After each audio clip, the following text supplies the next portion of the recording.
మీ business ఏదైనా మీ ఊర్లో promotion చేయాలంటే అది సుమన్ టీవీతోనే సాధ్యం. ఇప్పుడే సంప్రదించండి. నమస్తే, వెల్కమ్ టు సుమన్ టీవీ. నేను మీ సింధు తులసి. ప్రస్తుతం కడప నగరంలో అయితే ఉన్నాము. రీసెంట్ గా జరిగినటువంటి పిఠాపురంలో జనసేనకు సంబంధించినటువంటి ఒక మీటింగ్ అయితే పెద్ద ఎత్తున జరిగినటువంటి పరిస్థితి. ఒకసారి దాని గురించి ఇప్పుడైతే సోషల్ మీడియాలో ట్రోల్స్ అనేవి వైరల్ అవుతున్నటువంటి పరిస్థితి. ఒకసారి దానికి సంబంధించి కడప జిల్లా నాయకులు తుంగ రమణయ్య గారు మనతోనే ఉన్నారు. ఒకసారి ఆయనతో మాట్లాడే ప్రయత్నం అయితే చేద్దాం. సార్ చెప్పండి, ప్రస్తుతం మొన్న పిఠాపురంలో జరిగినటువంటి ఏదైతే మీటింగ్ ఉందో ఆ మీటింగ్ లో నాగబాబు గారు మాట్లాడినటువంటి మాటలు కావచ్చు, లేకపోతే పవన్ కళ్యాణ్ గారు మాట్లాడినటువంటి మాటలు కావచ్చు, వాటన్నిటి మీద ప్రస్తుతం అయితే సోషల్ మీడియాలో ఫుల్ ట్రోల్స్ అయితే నడుస్తున్నాయి. దీని మీద మీరేం మాట్లాడుతున్నారు? అందరికీ నమస్కారం.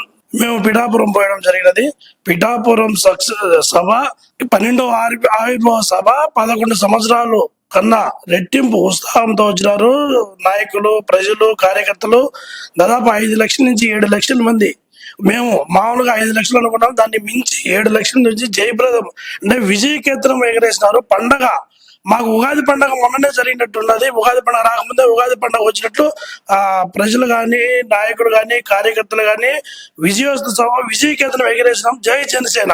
సార్, ప్రస్తుతం నాగబాబు గారు మాట్లాడినటువంటి మాటల విషయంలో చాలా మంది ట్రోల్స్ అయితే చేస్తున్నారు. దాని మీద మీ స్పందన సార్?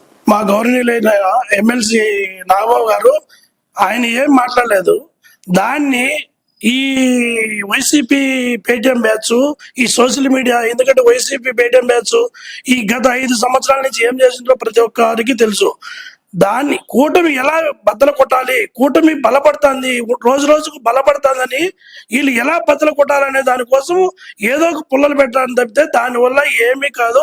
వాళ్ళు ఏమీ కాంట్రవర్సీ లేదు, ఎవరి గురించి ఏం కాంట్రవర్సీ మాట్లాడలేదు మా నాయకుడు. సార్ చెప్పండి, ఇది వరకు దివంగత రాజశేఖర రెడ్డి గారు చనిపోయిన తరువాత నల్లూరి కిరణ్ కుమార్ రెడ్డి గారు అయితే పేరు మార్చడం జరిగింది. తర్వాత మళ్ళీ జగన్మోహన్ రెడ్డి గారు వచ్చిన తర్వాత కడప పేరును తీసేసి వైఎస్ఆర్ డిస్ట్రిక్ట్ అనే పేరుగా మార్చడం అయితే జరిగింది. కూటమి ప్రభుత్వం వచ్చిన తర్వాత వైఎస్ఆర్ కడప జిల్లాగా పేరు అనేది మార్చడం ఆమోదించడం కూడా జరిగింది ప్రస్తుతం. అయితే దీని మీద మీ స్పందన ఏంటి? తిరుమల తొలి గడపని అందరికీ తెలుసు. అది చరిత్ర. మనం పుట్టక ముందు, మన ముత్తాతలు పుట్టక ముందు నుంచి కూడా తిరుమల తొలి గడప అని కడప జిల్లా పేరుంది. దేవుంది రాజశేఖర్ చనిపోయిన తర్వాత ఆయన పేరు పెట్టడం జరిగింది. ఆయన పేరు కూడా వైఎస్ఆర్ కడప జిల్లా అని పెట్టినారు. వీళ్ళు వాళ్ళ తనయుడు వచ్చిన తర్వాత కడప అంటేనే కనుక్కుంటారు. దాన్ని మార్చి పెంచిన దాని వల్ల ఏం లాభం? వైఎస్ఆర్ కడప జిల్లా అంటేనే బాగుంటుంది. ఎందుకంటే వైఎస్ఆర్ పేరు పెట్టిన వైఎస్ఆర్ పేరు తీయమని ఎక్కడ మేము మా నాయకులు కూడా చెప్పలేదు. వైఎస్ఆర్ కడప జిల్లా అంటే కడప. ఇప్పుడు ఎట్లయినా మూలాలు ఉండాలి కదా.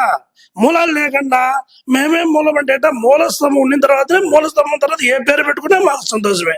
జగన్ గారు వచ్చిన తర్వాత పూర్తిగా కడపను అయితే తొలగించి కేవలం వైఎస్ఆర్ జిల్లా పెట్టుకోవడంలో అందులో ముఖ్య పాత్ర ఏమంటారు సార్? ఏం లేదండి, ఇప్పుడు అది మా నాయన మీద ప్రేమ ఉందని నిరూపించుకోండి తప్పితే కడప జిల్లా వైఎస్ఆర్ కడప జిల్లా అంటే ఏం ఇబ్బంది? కడప ఉంటే తప్పలేదు కదా. కడప అనేది ఎవరి పేరు కాదు కదా, చరిత్ర పేరు ఉంటే తప్పే ఉంది. మీ నాన్నగారి పేరు పెట్టండి, మీ నాన్నగారి పేరు పెట్టడం కడప కూడా పెట్టండి. ఎందుకంటే మనం ఎప్పుడు కూడా మూలాలు మర్చిపోకూడదు. కాబట్టి నేను చెబుతున్నా, ఇప్పుడు పెట్టడం మాకు చాలా ఆనందంగా ఉన్నది. ఇప్పుడు చంద్రబాబు గారు ఈ కడప పేరును అయితే మళ్ళీ మార్చారు. తర్వాత మళ్ళీ ఒకవేళ ఆయన ఏమన్నా హయాంలోకి వస్తే, ఆయన మార్చుకునే ప్రయత్నం ఏమైనా చేస్తే, ఇప్పుడు వాళ్ళ హయాంలోకి ఏం వచ్చేది ఉండదండి. 20 ఏళ్ళు ఇంకా వైసీపీ ప్రభుత్వం వచ్చేదే ఉండదు. ఎందుకంటే కూటమి ప్రభుత్వం రోజు రోజుకు బలపడుతున్నది. అనుకున్న చెప్పిన హామీలు ఒక్కొక్కటే నెరవేరుస్తున్నారు. ఈ ప్రభుత్వం చాలా అప్పుల్లో ఉన్నా కూడా, గత ప్రభుత్వం అప్పులు చేసిపోయినా కూడా వీళ్ళు సమర్థవంతంగా కేంద్రంతో నిధులు తెప్పించి నిధులతో పరిపాలన సూపర్ గా చేస్తున్నారు. ఈ ప్రజలు వీళ్ళు వదులుకునేదానికి, కూటమి ప్రభుత్వం వదులుకునేదానికి 20 ఏళ్ళు సిద్ధంగా లేరని నేను ఈ సుమన్ టీవీ తరపున చెప్తున్నాను.